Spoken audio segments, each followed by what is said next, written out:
Chris Hansen here, and I'm going to need you all to take a seat right over there and check out Birds versus Boys. I think you're completely right here, and I hate it. Yep. Hey, idiots. Stop doing dumb things. I got 2 phones. Upset alert. Upset alert. I might go insane. I think you're already there. There's no hope. Hope is gone. If this was an AFC North podcast, we'd be done in 15 minutes. Bob Hope. I'm going to drink bleach. That is the team you promised me you were going to be this year. This is the Consciously Hopeful podcast. I'll be watching. This could be it in more ways than one. This is it. All right, bonus episode, a little weekend edition. We did it last week with the Matthew Stafford new Deshaun Watson news.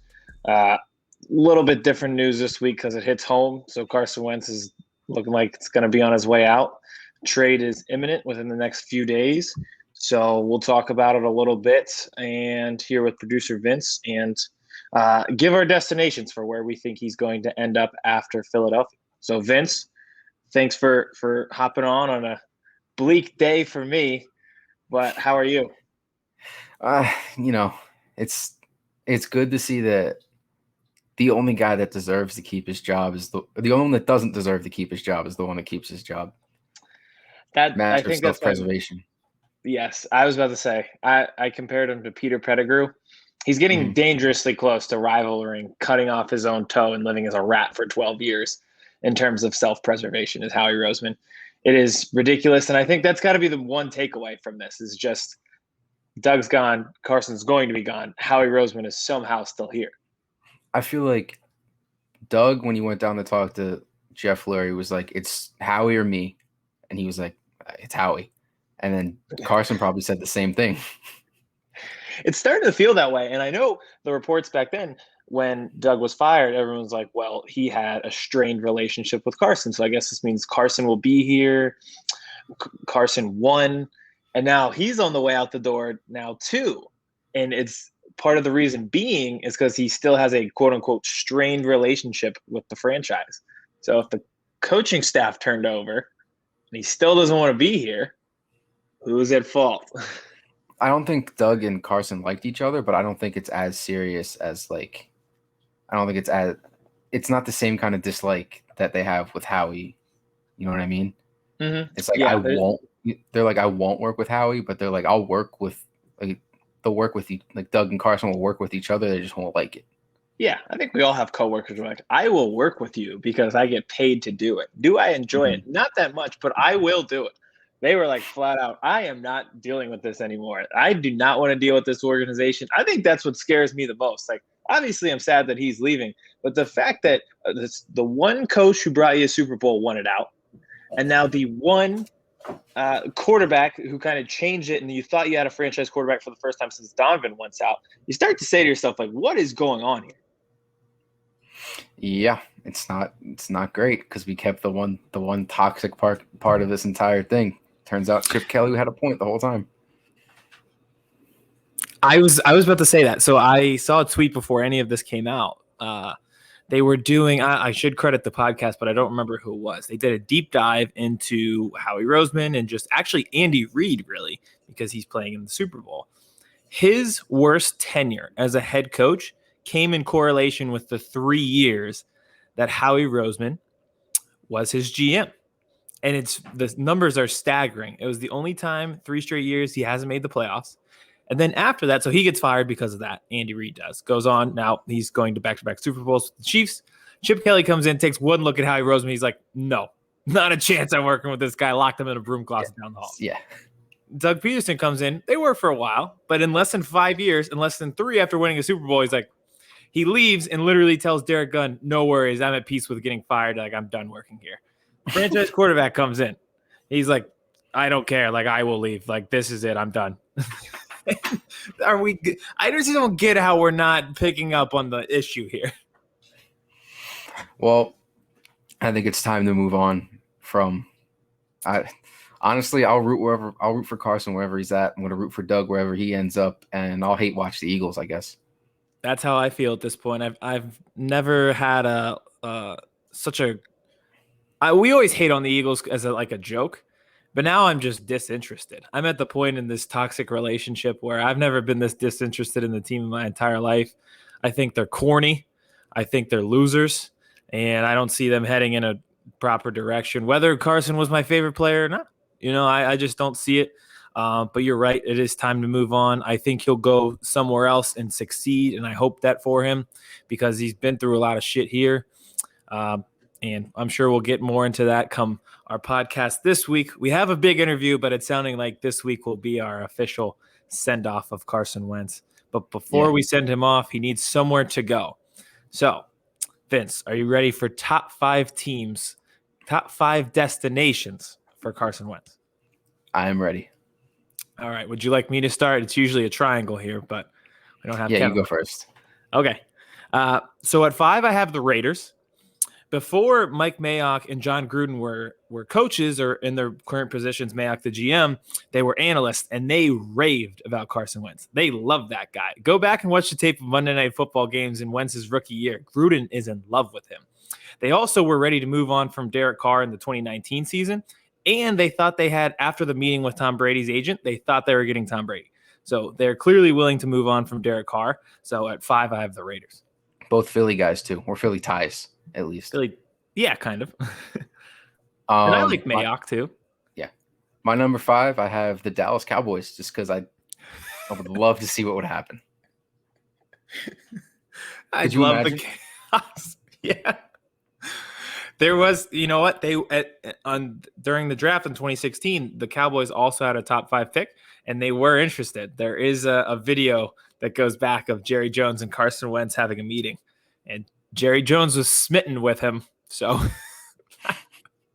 just for the chaos that would follow, I would love it. I'd love the chaos. Yep, that'd be terrific. All right, at 4, I have the Panthers. So we just talked to Colin Thompson, tight end. Wentz could be thrown to him soon. They, according to Inside the Birds podcast, the Panthers are in. They have talked to the Eagles about this, so that's confirmed by them.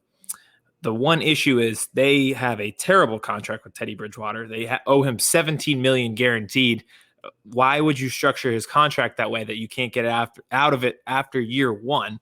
So they're in, but they have a clear obstacle.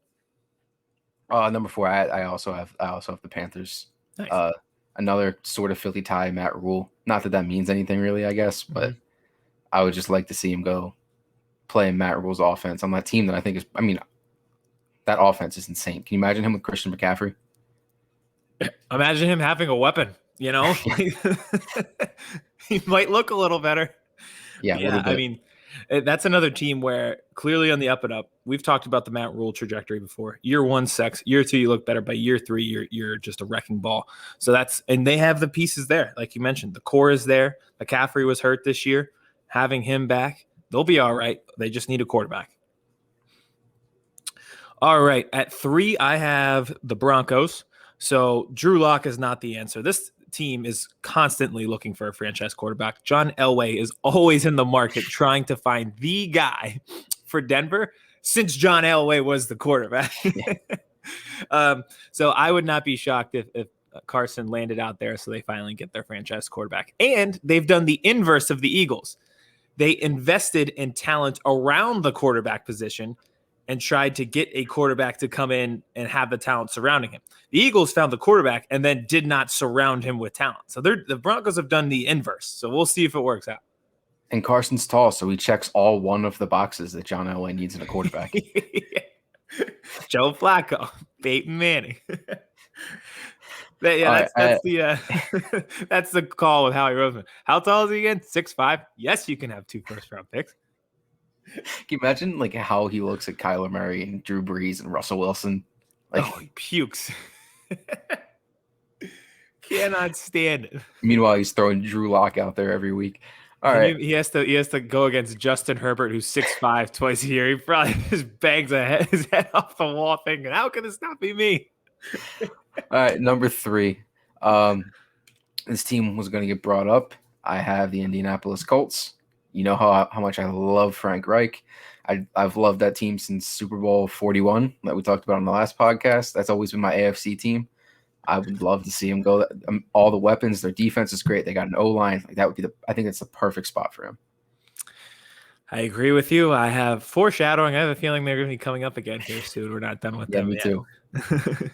At number 2, I have the Bears. So here's my selling point. Carson Wentz is not Mitchell Trubisky. Do I have to go beyond that in terms of why this would make sense? I think that's very clear. Number 2, the Bears, because he's not Mitchell Trubisky. Number 2, I have the Bears because he's not Mitchell Trubisky. And also, I need to see Nick Foles as Carson's backup again. That would be the funniest thing that would be the best, the top storyline in the NFL next season is Carson Wentz and Nick Foles are on the same team again. Can you imagine? I want a camera on Nick Foles and Carson Wentz the second the trade gets announced. That would be the funniest thing ever. Both of them being like, "Are you kidding me?" I know. You could not make that script up. If that were a movie, it would be an unrealistic movie plot line for them to end up in the same place somewhere else. or we get Nick Foles back in the trade. Or if we get Nick Foles back. Yeah. And that's what I actually want, because all the Wentz detractors over the years who should have kept Foles people who then rooted against Carson, which means they were rooting for Jalen Hurts. Now you have to choose between 2 mediocre backup quarterbacks. I don't know what you guys are going to do with Foles and Jalen Hurts on the same team. What are all the anti-Wentz people going to do when both quarterbacks that they've been begging to start for the last 4 years are now competing against each other? I know. Which one of their own arguments did they go back on? I know, right? One way or another, you're going to be wrong. That's pretty funny. And I could see that happening somehow, some way. It will happen. We know some pretty specific people who are going to be going back on what they said. Mm-hmm. Tweets. You got to start Jalen Hurts, and we're going to pull up all the receipts from the Nick Foles tweets. Be like, what about what you said about? What about when you said this about Nick Foles? What about when you said this about Jalen Hurts? And it'll be week to week, quarter to quarter. Yeah, people listening to this that follow Philly media probably know exactly who we're talking about. We don't have to. Yeah, we don't even have to name drop names. It's going to be. I'll tell you what. This is a tough day for them too. I actually like Carson Wentz, but their whole brand has been hating this guy who does nothing but give you generic press conference speeches and love Jesus and donate to charity. So I'm very excited for your next step in who you're going to hate in Philadelphia.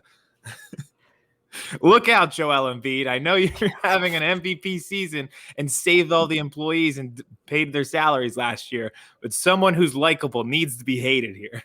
Well, Ben Simmons is next. They're coming for him. Ben Simmons I think he's already here. They already started coming for him. Yeah, it's not going to be pretty for him if Carson Wentz is gone. When Carson Wentz is gone. When Carson Wentz is gone. Yep. All right. And when he is gone, I think at number 1, it'll be the Indianapolis Colts. So aside from the obvious ties, Frank Reich, they're supposed to hire Press Taylor as well. Also, they have $55 million in cap space.